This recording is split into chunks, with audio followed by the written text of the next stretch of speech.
Nous allons voir dans cette vidéo comment calculer des longueurs à l'aide du théorème de Thalès dans une configuration dite configuration du papillon.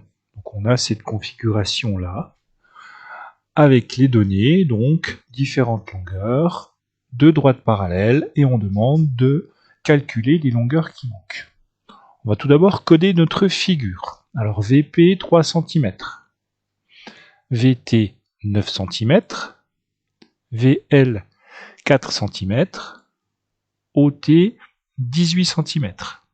Et on cherche VO et LP.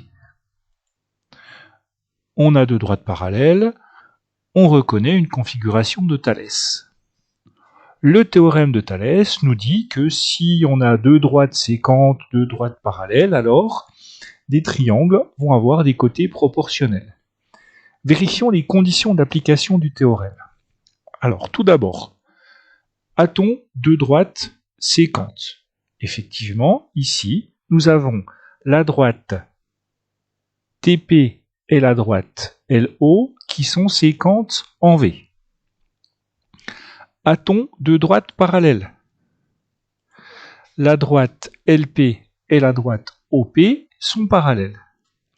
Nous avons donc toutes les conditions nécessaires à l'application du théorème de Thalès.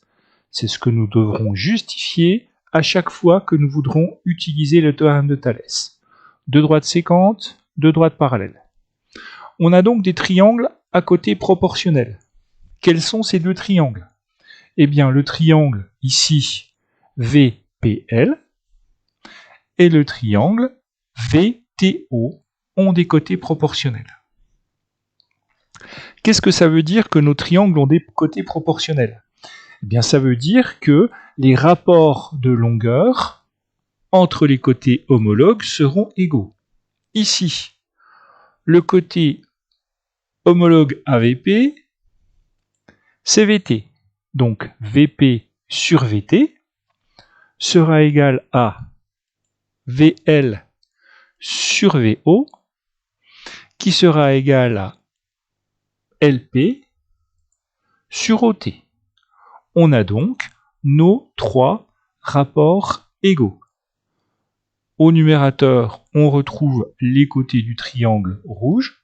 Au dénominateur, les côtés du triangle bleu, avec à chaque fois des côtés homologues. Remplaçons les longueurs des côtés par ce qu'on connaît. VP. VP, ça vaut 3. VT, ça vaut 9. VL, ça vaut 4. VO, on ne connaît pas. LP, on ne connaît pas.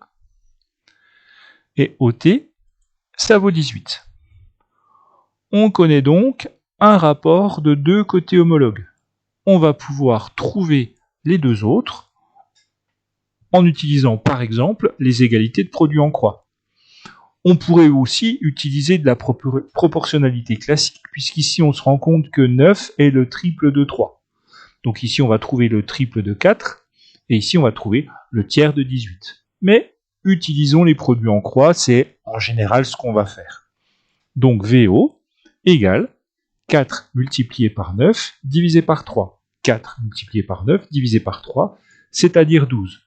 Donc VO mesure 12 cm. Pour LP, eh bien LP sera égal à 3 multiplié par 18 divisé par 9, c'est-à-dire 6. LP mesure 6 cm. Nous pouvons également utiliser cette méthode, cette démonstration, avec des triangles emboîtés.